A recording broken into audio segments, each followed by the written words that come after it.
Pemirsa, mari kita saksikan dan cermati videonya Bapak Profesor Dr. Ki Haji Quraish Shihab secara seksama.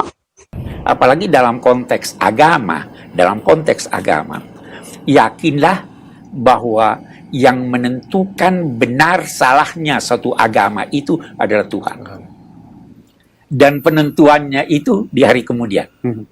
Inna au iyyakum la'ala hudan au fi dhalalim mubin.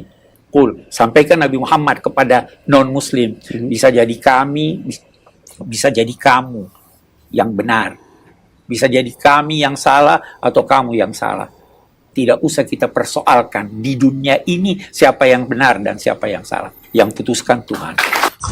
Pak Profesor.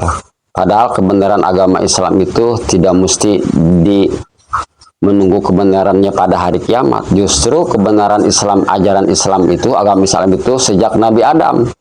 Nabi Adam sendiri pun ajarannya ajaran Islam. Kemudian di akhir zaman disempurnakan oleh Rasulullah Kangjeng Nabi Muhammad SAW. Intinya kebenaran Islam itu sudah ada sejak Nabi Adam, disempurnakan oleh Nabi Muhammad SAW sejak Nabi Muhammad kebenaran kesempurnaannya sampai sekarang hingga hari kiamat. Nggak mesti harus menunggu hari kiamat, hari kemudian. Aduh, gimana? Oke, kita akan lanjut kepada surat As-Saba. Karena inilah inti poinnya. Surat As-Saba ayat 24. A'udzubillahi minasyaitonirrajim. Qul may yarzuqukum minas samawati wal ard. Qulillahu wa inna au iyyakum la'ala hudan au fi dhalalim mubin. Wallahu alam bimuradih. Katakanlah oleh Muhammad, siapakah yang memberi rezeki kepada orang kafir? Katakanlah oleh Muhammad kepada orang kafir, siapakah yang memberi rezekimu, wahai orang-orang kafir, dari langit dan dari bumi? Jawab pula oleh Muhammad, kul, katakan oleh Muhammad, dijawab, yang memberi rezeki adalah Allah. Dan sesungguhnya kami atau kamu sekalian pasti memegang teguh di atas kebenaran Al-Quran atau dalam kesesatan yang nyata. Pemirsa, ayat ini kalau kita urai secara ta'aluk mu'alaknya sesuai dengan susunan kaidah tata bahasa Arabnya, maka akan menghasilkan sebuah hubungan yang bersifat permanen. Mana yang permanen? Penggalan ayat au fi dhalalil mubin ini hubungannya kepada au iyyakum. Ini maka akan menghasilkan hubungan bersifat permanen. Dan penggalan ayat la'ala hudan juga menghasilkan hubungan yang bersifat permanen kepada penggalan ayat wa inna.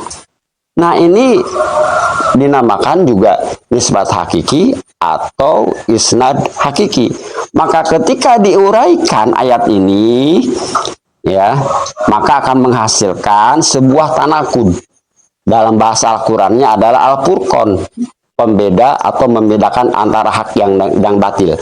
Maka menghasilkan tanakud atau Al-Furqan, ya ini wa inna la'ala hudan dari ayat ini, penggalan ayat ini dari ayat ini. Juga wa iyyakum au fi dhalalil mubin dari ayat penggalan ayat au iyyakum juga au fi dhalalil mubin. Nah, inilah qadiyah ayat yang menerangkan tentang kebenaran hak, berarti kalam ijab positif. Ini qadiyah atau ayat yang menerangkan tentang kesesatan, kebatilan, berarti negatif, salam. Maka wa inna la'ala hudan, dan sesungguhnya kami pasti memegang teguh kepada kebenaran petunjuk Al-Quran. Tanakudnya adalah au iyyakum au fi dhalalil mubin, atau kamu sekalian, atau dalam kenyataan yang nyata. Jadi tanakud ayat ini adalah ayat ini kebalikannya. Nah, sebenarnya mafhumnya itu yang enak nih di sini nih. Aw fi dhalalil mubin, karena aw termasuk adawat qasr wal hasr. Maka aw iyyakum fi dhalalil mubin, atau kamu sekalianlah dalam kesesatan yang nyata. Nah ini ayat ini menghasilkan sebuah tanakud atau Al-Furqan, membedakan mana hak dengan batil. Kemudian lagi-lagi Allah memberikan ibarat ao. Ao ini maknanya dua nih. Lil ibah ao ditasyakuk. Sesuai kama qala Ibnu Malik. Khair abi qasim bi au abhimi waskuk wa idrabum biha adanumi.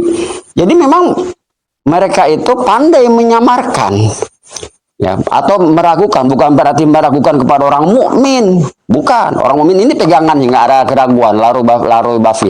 Ini tindakan mereka, sifat mereka itu bersifat membahayakannya adalah menyamarkan yang hak jadi batil, yang batil jadi hak, membiaskan atau meragukan. Mereka terhadap ajaran sendiri ragu, apalagi kepada ajaran Islam sama sekali tidak akan menerima. Nah ini fungsinya kita itu tahu akan ayat tentang masalah surat Saba ayat 24. Maka para pemirsa jangan terkecoh oleh pemahaman yang membiaskan kebenaran hak yang batil. Maka bentengilah umat dengan pemikiran yang jernih, ya. Jangan sampai terbawa arus oleh paham-paham yang liberal. Karena di akhir zaman oleh Kangjeng Nabi diwanti-wanti, termasuk dajjal yang paling berbahaya adalah orang-orang yang paham agama, bermuka agama, tapi mereka berkamuflase dalam agama, membiaskan agama. Itu dajjal yang paling berbahaya karena mereka menguasai materi. Nah, maka sekali lagi semoga ini bermanfaat, dan kalau ada kekurangan atau ada kekeliruan, tolong dicantumkan dalam kolom komentar. Jangan lupa ya, di like, di subscribe, komenlah kalau memang ada kekeliruan dari saya. Kita sharing aja. Kalau perlu ya kita ngopi bareng di sini, nggak usah sungkan-sungkan ragu-ragu. Kita diskusi. Oke, terima kasih.